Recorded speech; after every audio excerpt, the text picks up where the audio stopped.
अस्सलामुअलैकुम नाजरीन हजरात, चैनल को अभी सब्सक्राइब नहीं किया है तो चैनल को सब्सक्राइब कर लीजिए, साथ में बेल आइकन ज़रूर दबा दीजिए ताकि आने वाली वीडियो की नोटिफिकेशन आपको मिलती रहे। खुशनसीब है वो बंदा जिसने माह रमज़ानुल मुबारक के गुजर जाने के बावजूद अपने दिल को मस्जिद से लगाए रखा, अपनी तबीयत को कुरान मुक़द्दस से लगाए रखा, अपनी ज़बान को दुरूद व सलाम से तर रखा और अपने अफकार व नज़रियात को पॉजिटिव वे पर अच्छी चीज़ों को सोचने से मुताल्लिक अपने अफकार व नज़रियात और अपनी अक्ल को उस तरफ माइल रखा। मेरे प्यारे आका सल्लल्लाहु तआला अलैहि वसल्लम के प्यारे दीवानों,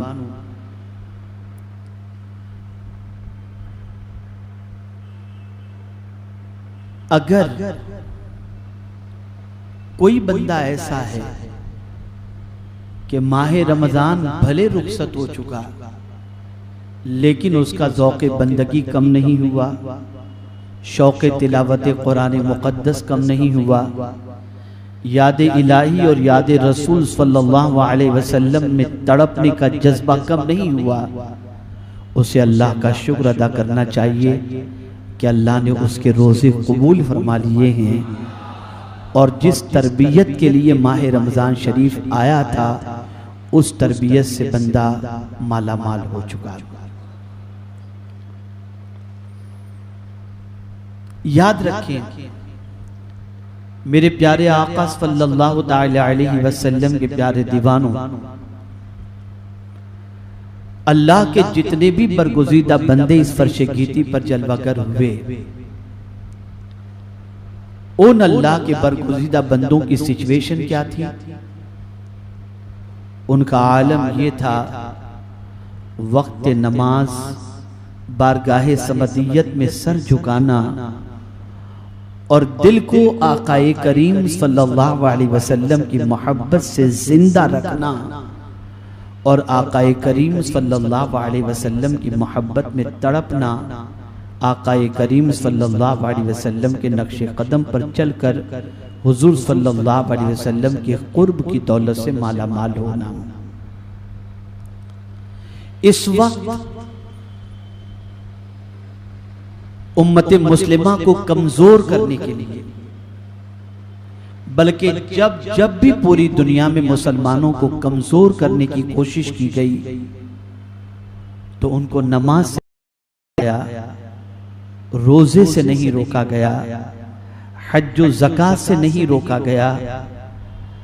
अगर उन्हें रोका गया तो सिर्फ एक चीज से, और वो ये है कि ये मुसलमान आकाए करीम सल्लल्लाहु अलैहि वसल्लम की मोहब्बत में डूब न जाए और हुजूर सल्लल्लाहु अलैहि वसल्लम की मोहब्बत में सरशार होकर अपना जीना मरना सब कुछ हुजूर के लिए न कर बैठे और सारी कायनात के इंसानों से ज्यादा आकाए करीम सल्लल्लाहु अलैहि वसल्लम की मोहब्बत अपने दिल में न बिठा ले। हुजूर सल्लल्लाहु अलैहि वसल्लम से दूर रखने की कोशिश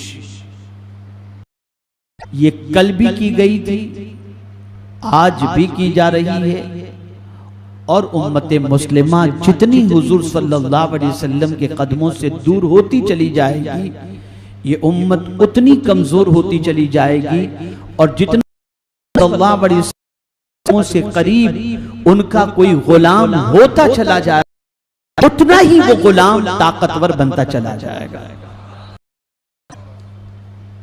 मेरे प्यारे आका सल्लल्लाहु तआला अलैहि वसल्लम के प्यारे दीवानों, आज परेशान है हुजूर सल्लल्लाहु अलैहि वसल्लम की उम्मत, आज परेशान है मुसलमान। जाएं, किसके पीछे जाएं, किसके साथ चलें? हर एक दावत देने वाला दावत दे रहा है, हर एक भलाई का काम करने वाला बुला रहा है, बुलाने वाले के चेहरे पर दाढ़ी भी है, बुलाने वाला मस्जिद की सफ़े अव्वल में नजर भी आता है। बुलाने वाला पंज वक्ता नमाज का पाबंद ही नहीं बल्कि तहज्जुद का भी पाबंद है। और दूसरी तरफ कुछ ऐसे बुलाने वाले हैं जो सिर्फ नमाज की तरफ नहीं बुलाते, रोजे की तरफ नहीं बुलाते, सिर्फ हज और ज़कात की तरफ नहीं बुलाते, बल्कि वो बुलाने वाले हुजूर सल्लल्लाहु अलैहि वसल्लम की तरफ भी बुलाते हैं, कुरान की तरफ भी बुलाते हैं। अब सवाल ये पैदा होता है कि ये उम्मत जाए तो कहां जाए?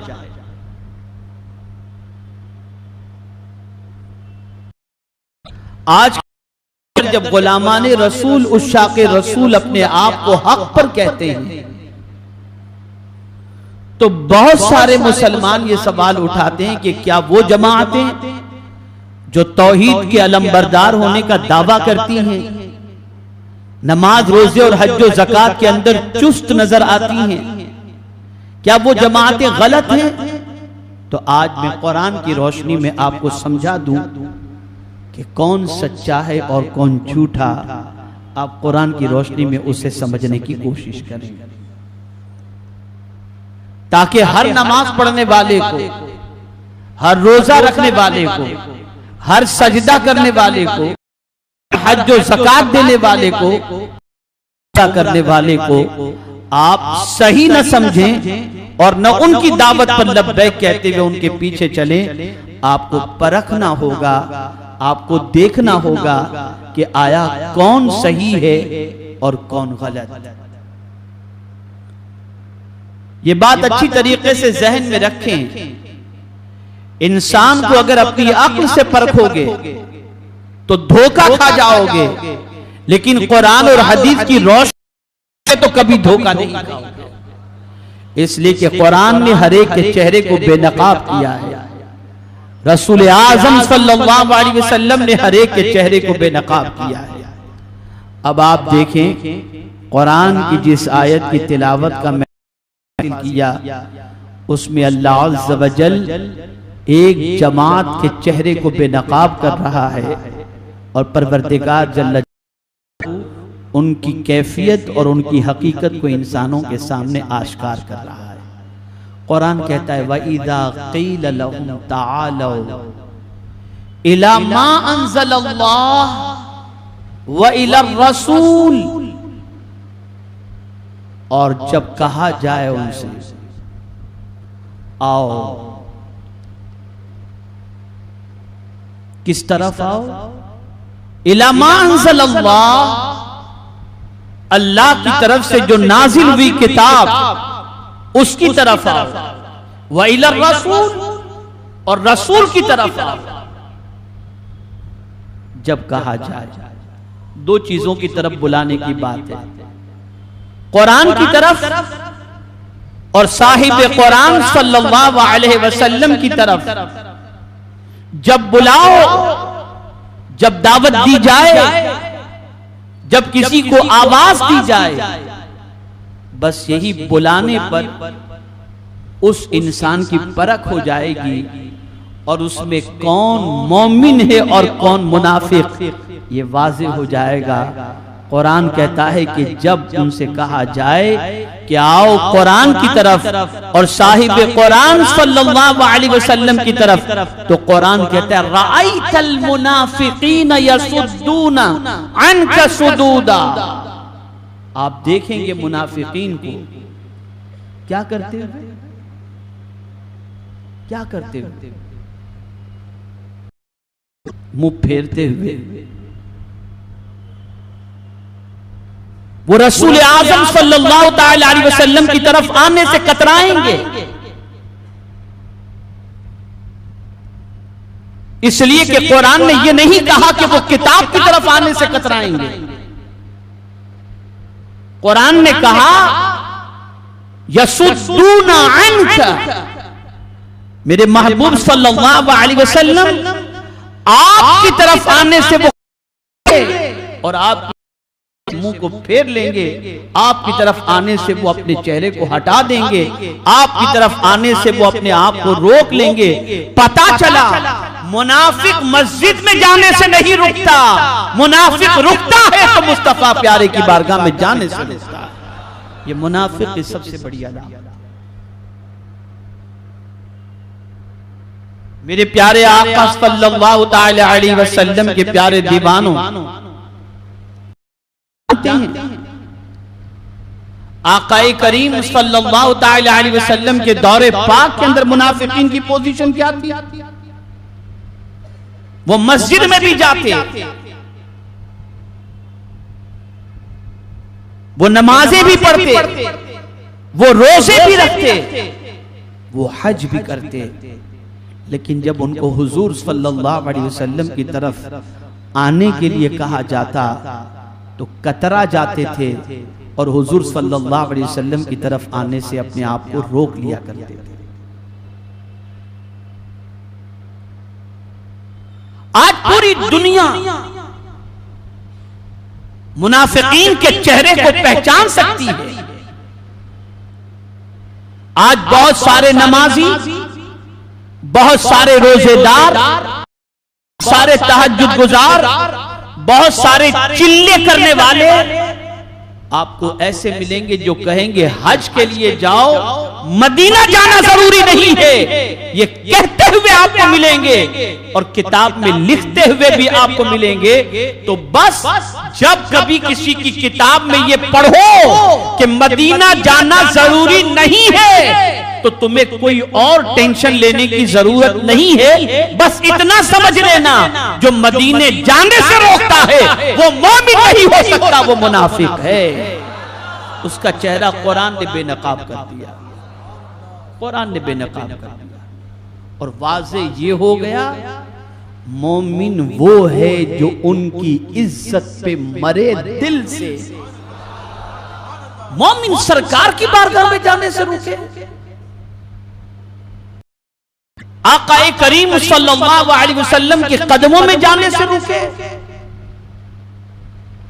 नहीं। मोमिन का करार तो हुजूर के कदमों में है, मोमिन का सुकून तो हुजूर सल्लल्लाहु अलैहि वसल्लम के कदमों में है। इसीलिए आला हजरत अजीमुल बरकत इमाम इश्क मोहब्बत कहते, उन्हें जाना उन्हें माना, न रखा गैर से काम, लिल्लाहिल हम्द में दुनिया से मुसलमान गया। ये बात याद रखो। और मैं आपसे कहूंगा, अगर दुरूद शरीफ पढ़ने में करार नहीं मिलता, दुरूद शरीफ पढ़ने से दिल में, पढ़ने पर दिल में बोझ महसूस होता हो, आकाए करीम सल्लल्लाहु अलैहि वसल्लम का जिक्र किया जाए और तबीयत में मिलती हो, तो अपने ईमान की जांच कर लेना, कहीं ईमान तो नहीं हो गया। मोमिन को तो उसी वक्त लुत्फ आता है जब मुस्तफा का जिक्र छिड़ जाए। मोमिन की तबीयत में तो उस वक्त निशात पैदा हो जाता है जब रसूल आजम का तज़किरा छिड़ जाए। ए रसूल आजम सल्लल्लाहु ताला अलैहि वसल्लम के दीवानों, सहाबा तो हुजूर के कदमों में जीना भी चाहते थे और हुजूर ही के कदमों में, हुजूर ही के कदमों में जान देना पसंद करते थे। मैं आपको बताऊं, मेरे प्यारे आका सल्लल्लाहु अलैहि वसल्लम के प्यारे दीवानों, क्या कैफियत थी सहाबा की, क्या आलम था सहाबा किराम अलैहिम रिदवान का।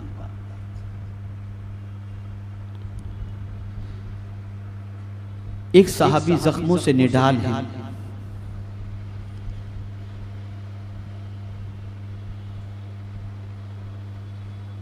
जिस्म लहू लहान है, इतनी ताकत नहीं कि उठ सके।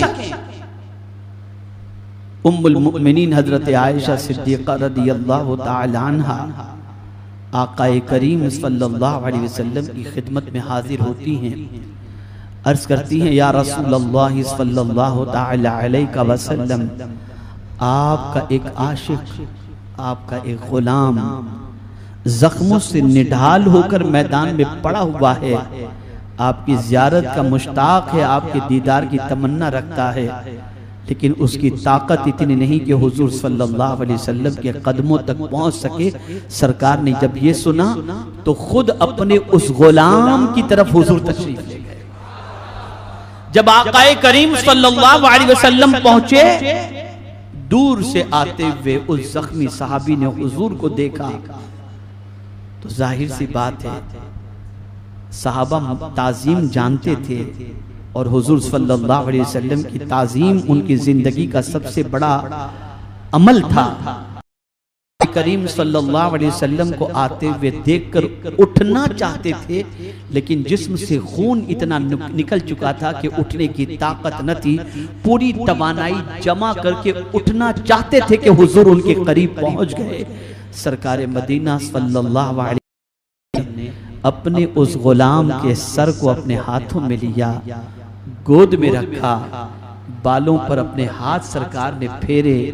वो सहाबी हुजूर को टिकटिकी बांध के देख रहे हैं, नजर हुजूर के चेहरे पर जमी हुई है और जिस्म से रूह परवाज होने के लिए बेचैन है। टिकटिकी बांधकर हुजूर को देखते हुए रूह परवाज होने के करीब थी कि बरजस्ता पुकार उठते हैं, फुज़्तु बिरब्बिल काबा, रब्बे काबा की कसम में कामयाब हो गया, मैं कामयाब हो गया। को बरेली के ताजदार ने कहा, सर है वो सर जो तेरे कदमों पे कुर्बान गया। यानी किस्मत पर कुर्बान जाइए, निगाहे मुस्तफा जाने रहमत के जलवे को देख रही है और उसके बाद जिस्म से रूह परवाज हो रही हो, उस मौत पर फरिश्ते भी रश्क करते हुए नजर आते हैं। ये मोहब्बत थी सहाबा की, ये कैफियत थी सहाबा की। आज तो या रसूल अल्लाह क्यों कहते हो, इस पर एतराज। खड़े होकर सलाम पढ़ो तो एतराज, अजान से पहले दुरूद शरीफ पढ़ें तो एतराज। ये कहां से है? जहां जहां हुजूर का जिक्र वहां एतराज शुरू। बस जब कोई एतराज करे बस समझ लेना इसके सीने में ईमान है या निफाक। उसका एतराज करना बता देगा कि ये मोमिन नजर नहीं आता। मोमिन तो वो है कि जिससे मोहब्बत होती है उसका जिक्र पसंद करता है, इसलिए जिसे हुजूर से मोहब्बत है वो हुजूर के जिक्र को पसंद करेगा। आला हजरत अजीमुल बरकत इमाम इश्क व मोहब्बत में ने पूरी जिंदगी हुजूर सल्लल्लाहु अलैहि वसल्लम की मोहब्बत पिलाई। उठते बैठते चलते फिरते खाते पीते हर चीज के अंदर आकाए करीम सल्लल्लाहु ताला अलैहि वसल्लम के एहसान को याद रखने की आला हजरत अजीमुल बरकत इमाम इश्क व मोहब्बत ने तालीम दी। इसलिए उनके सच्चे आशिक रसूल सल्लल्लाहु अलैहि वसल्लम होने का एतराफ सिर्फ उनके चाहने वालों ने नहीं किया, बल्कि वो लोग जिन पर बरेली के ताजदार ने जिनके काफिर होने का ऐलान फरमाया, जब आला हजरत के वसाल की इत्तला मिलती है, जिनके खिलाफ आला हजरत का फतवा था उनको, तो वो भी हाथ उठाकर आला हजरत के लिए दुआ करते हैं। तो शागिर्दों ने पूछा, आप तो उनको बिदअती कहते थे और उस मौलाना अहमद रजा खां के इंतकाल पर आप उनके लिए दुआ करते हो। कहा, सुनो, वो जिस इश्क रसूल के मकाम पर फाइज थे, उस इश्क रसूल के मकाम पर पहुंचने के बाद ही उन्होंने ये फतवा जारी किया था, हम अगर आज दुआ करते हैं तो इस बुनियाद पर कि एक सच्चा आशिक रसूल इस दुनिया से कुछ कर गया। ये उनका इश्क रसूल था। मैं यहां पर एक खास बात अर्ज करूंगा जिसे आप जहन में रखिए। बड़े बड़े प्रोफेसर्स, बड़े बड़े रिसर्च स्कॉलर्स बड़ी यूनिवर्सिटीज के अंदर तालीम हासिल करने के लिए जाते हैं और तब जाकर कहीं मुख्तलिफ उलूम व फनून के अंदर महारत हासिल करते हैं। मैं या अल्लाह क्या बात है,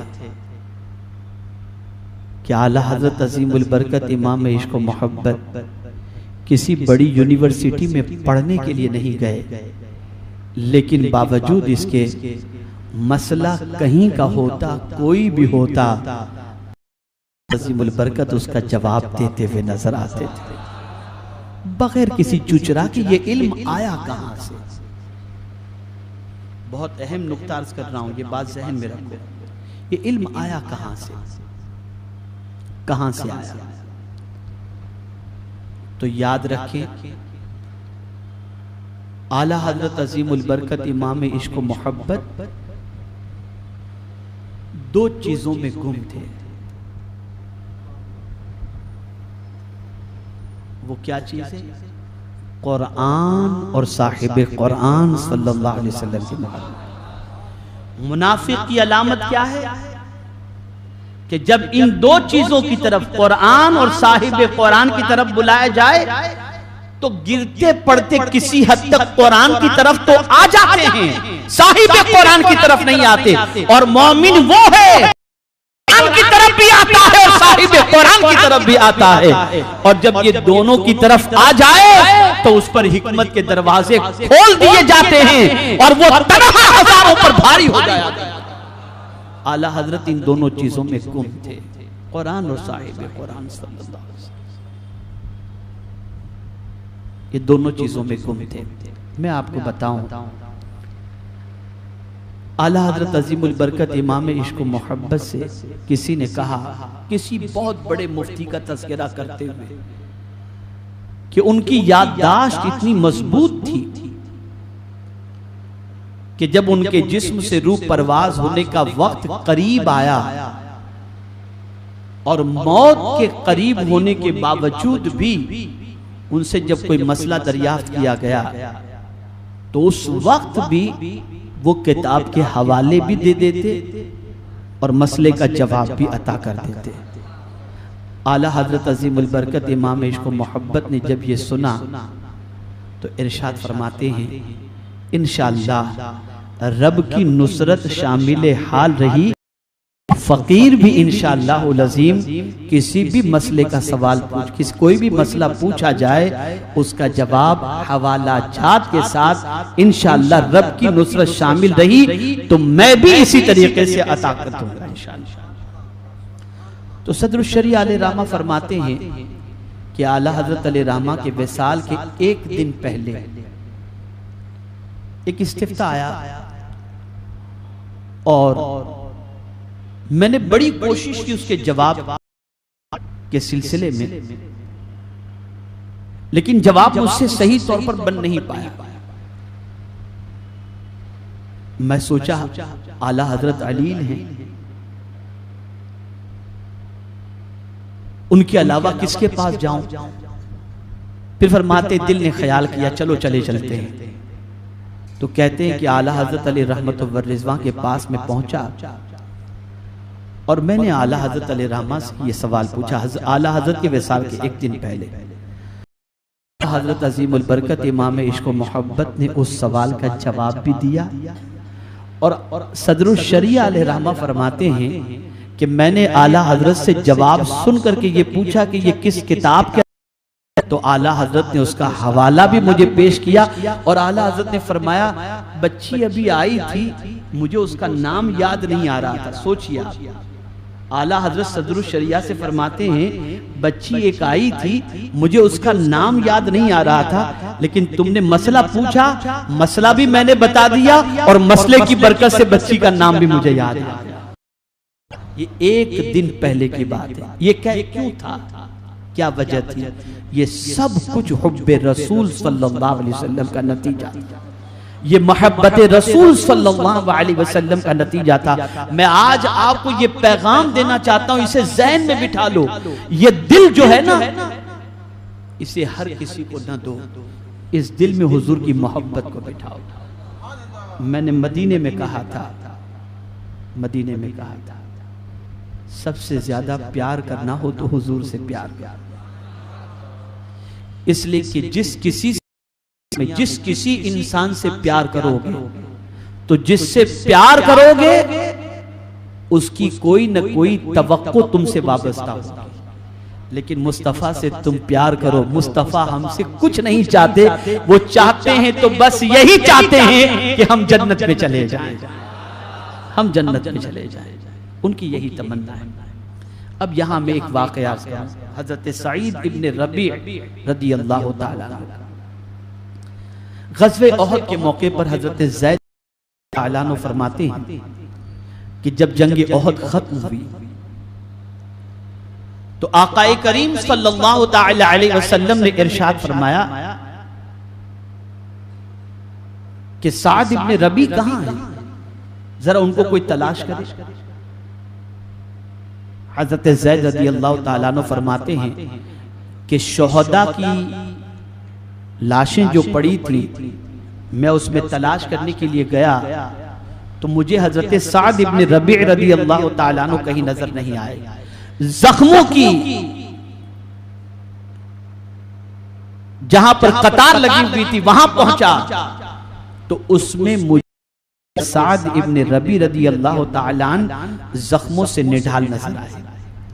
हजरत ज़ैद फरमाते हैं आकाए करीम सल्लल्लाहु अलैहि वसल्लम के पास में पहुंचा, हुजूर साद का पता चल गया है वो जख्मी है, जाओ और जाकर के साद को मेरा सलाम कहना और उससे पूछना कि क्या महसूस कर रहे हो, तुम जख्मों से निढालो, क्या फीलिंग है तुम्हारी। हजरत ज़ैद कहते हैं कि मैं हजरत साद के पास पहुंचा और उन्हें जाकर कहा साद, हुजूर सल्लल्लाहु अलैहि वसल्लम ने तुमको सलाम पेश किया है और हुजूर ने यह पूछा है कि साद इन जख्मों से निढाल होकर तुम क्या महसूस कर रहे हो। हजरत साद ने बरजस्ता जवाब दिया, ऐ ज़ैद तुम्हें भी सलाम और मुस्तफ़ा प्यारे सल्लल्लाहु अलैहि वसल्लम को भी मेरा सलाम कहना। और जहां तक हुजूर ने ये फरमाया है कि मैं क्या महसूस कर रहा हूं, तो आप कि मैं पहाड़ की उस तरफ से जन्नत की खुशबू महसूस कर रहा हूं। फिर हजरत ज़ैद से कहा है, ज़ैद सारे सहाबा से कह दो कि अगर हजरत आकाए करीम सल्लल्लाहु अलैहि वसल्लम को जरा भी तकलीफ पहुंची के अंदर अल्लाह उन्हें माफ नहीं फरमाएगा, इसलिए हुजूर सल्लल्लाहु ताला अलैहि वसल्लम का ख्याल रखा जाए और उन्हें कोई तकलीफ न पहुंचे, इसके बारे में हमेशा महसूस किया जाए और गौर किया जाए। क्या मोहब्बत थी सहाबा। किसी सहाबी की ये पोजीशन के तख्ते पर उन्हें लटकाया जा रहा है और उनसे पूछा जा रहा है कोई आरजू हो तो बयान करो, तो सूली पर चढ़ाने वाले चढ़ा रहे हैं, लेकिन अल्लाह अकबर उस वक्त आरज़ू पूछी जाती है तो वो सहाबी जवाब में सिर्फ इतना कहते हैं, मेरा चेहरा जब तुम सूली पर चढ़ाओ तो चेहरा मदीने की तरफ कर देना, आकाए करीम सल्लल्लाहु अलैहि वसल्लम के शहर की तरफ कर देना। ये आरज़ुएं थी, ये मोहब्बत थी, ये कैफियत थी। ऐ रसूल आज़म सल्लल्लाहु अलैहि वसल्लम के दीवानों, आज मुसलमानों का आलम ये है कि कहाँ है, कहाँ निगाहें जा रही हैं, कहाँ तबीयत जा रही है, न जाने कितनी मोहब्बतें दिल में बैठी हुई हैं। और उस रसूल सल्लल्लाहु अलैहि वसल्लम से जैसी मोहब्बत करनी चाहिए, जो रसूल सल्लल्लाहु अलैहि वसल्लम हमसे हमारे माँ बाप से ज्यादा मोहब्बत करने वाले हैं, उस आकाए करीम सल्लल्लाहु अलैहि वसल्लम से सच्ची मोहब्बत मौजूद नहीं। तो जरूरत इस अम्र की है कि हम हुजूर सल्लल्लाहु अलैहि वसल्लम से सच्ची मोहब्बत करें और ये देखें कि आका के जिक्र से किसका चेहरा खुश होता है, किसके चेहरे पर खुशी के आसार नुमायां होते हैं और किसके चेहरे पर खुशी के आसार नुमायां नहीं होते। इसलिए कि आपको बेअर्ज करूं कि आपको आपके बेटे है और किसी ने आपके सामने आपके बेटे की तारीफ कर दी, आपका चेहरा सुर्ख हो जाएगा कि ये मेरे बेटे की तारीफ कर रहा है। बात होती है उसकी तारीफ से इंसान को खुशी मिलती है, मेरे प्यारे आका के प्यारे दीवानों, आज मुसलमानों का आलम ये बनता जा रहा है कि आकाए करीम सल्लल्लाहु ताला अलैहि वसल्लम के न ज़िक्र पाक से मोहब्बत है, न रसूल आज़म सल्लल्लाहु अलैहि वसल्लम की तालीमात से कमा मोहब्बत है, न हुजूर सल्लल्लाहु अलैहि वसल्लम की ज़ात से जैसी मोहब्बत होनी चाहिए वैसी मोहब्बत है। तो आज की ज़रूरत सबसे बड़ी ये है कि हम अल्लाह और उसके रसूल जल्ल जलालहू व सल्लल्लाहु अलैहि वसल्लम से सच्ची मोहब्बत करें, और साथ ही साथ ये इधर दिल दे देना, इसकी जुल्फों का असीर हो जाना, इसकी मोहब्बत का दम भरना, इसकी मोहब्बत में रातों की नींद खर्च करना, इसकी मोहब्बत में रातों को उठ उठ के व्हाट्सएप करना, ये सारी चीजें छोड़ दो। बस आंख खुले मुस्तफा का जिक्र करो और रात को सो तो मुस्तफा प्यारे का जिक्र करते सो जाओ। जब ये कैफियत बन जाएगी तो हो ही नहीं सकता कि आका को तुम याद करो और मुस्तफा तुम्हें भूल जाए। तुम इधर याद करो, मदीने के ताजदार दुनिया में भी तुम्हें याद रखेंगे और मैदान महशर में भी तुम्हें याद। उनकी याद को अपना वजीफा बनाओ। इसलिए मेरे आला हजरत कहते हैं, उनके निसार कोई कैसे ही रंज में हूं, जब याद आ गए हैं सब गम भुला दिए हैं। आका याद आ जाते हैं, सारे गम हल्के हो जाते हैं। एक यहां पर करेक्शन कर दूं, बहुत सारे लोग बहुत सारी परेशानियों का तस्करा करते हैं, तो हम अपने बुजुर्गों के नक्शे कदम पर चलते हुए उनकी तालीमात को आम करने की कोशिश करते हैं। और हम कहते हैं 5 वक्ता नमाज की पाबंदी करो, गुनाहों से बचो और कसरत से दुरूद शरीफ पढ़ो। तो लोग कहते हैं वहां मैं बहुत दुरूद शरीफ पढ़ता हूं, लेकिन हालात नहीं बदलते। ये ईमान की कमजोरी है। आप सच्चे या मुस्तफा जाने रहमत का फरमान सच्चा, हुजूर सल्लल्लाहु अलैहि वसल्लम का फरमान सच्चा है, फरमान सच्चा है। यकीन जाने सिद्क़ दिल से अगर कोई आकाए करीम सल्लल्लाहु अलैहि वसल्लम पर दुरूद पढ़े, मौला जरूर बिजरूर उसके गम को हल्का फरमा देगा, उसकी मुसीबतों को दूर फरमा देगा, उसकी तकालीफ को दूर फरमा देगा।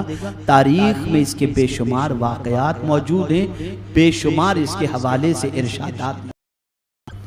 इससे बढ़कर के और क्या होगा कि मेरे आका सल्लल्लाहु अलैहि वसल्लम, जो शख्स दिन में 50 मर्तबा मुझ पर दुरूद पढ़े, मैं कयामत के दिन उससे मुसाफा करूंगा।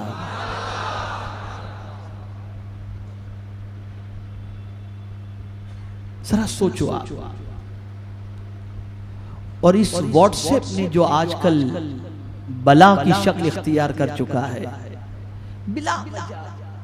बिला वजह की कोई काम की चीज नहीं, कोई जरूरी बात नहीं, सिर्फ अस्सलाम वालेकुम, कहां हैं, क्या कर रहे हैं, कहीं की तस्वीर, कहीं की, ये सब इसी में टाइम।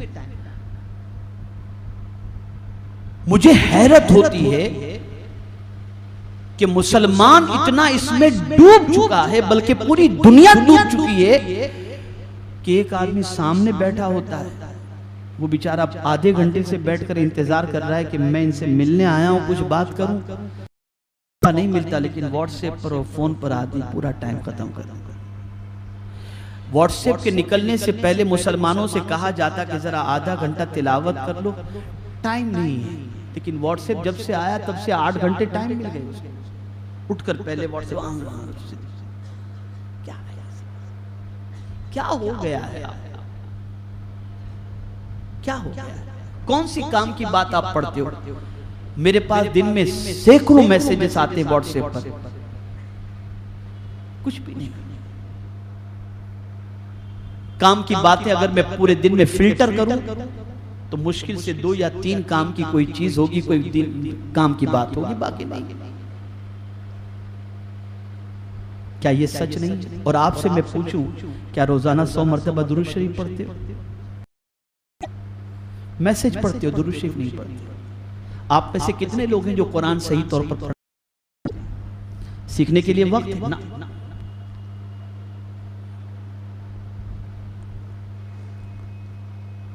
कुरान मुकद्दस की तफसीर सुनने का वक्त नहीं, इन चीजों के लिए वक्त नहीं है, बिल्कुल नहीं। याद रखो, अब जो बात अर्ज कर रहा हूं ना, इसे दिमाग में बिठाओ। वक्त जो है ना, वक्त, टाइम, ये अल्लाह की अमानत है। जैसे आपसे आपके माल के बारे में पूछा जाएगा, ऐसे ही कयामत में आपसे आपने टाइम किस काम में खर्च किया, उस टाइम के बारे में भी अल्लाह अज़्ज़ व जल्ल कयामत में सवाल पूछेगा। और वही कौम कामयाब है जो टाइम की कद्र करती है, और वो कौम नाकाम है जो टाइम की कद्र नहीं करती। मैं आज इन्हीं कलेमात पर अपनी गुफ्तगू को मुकम्मल करते हुए आपसे गुजारिश करूंगा, वक्त की भी कद्र करो और ये फालतू अपना टाइम जाय करने से परहेज करो। और बस आका से इतनी लौ लगा लो कि माँ से ज्यादा, बाप से ज्यादा, रिश्तेदार से ज्यादा, सारे इंसानों से ज्यादा अगर किसी की मोहब्बत दिल में बैठ जाए तो सिर्फ मुस्तफ़ा प्यारे सल्लल्लाहु अलैहि वसल्लम।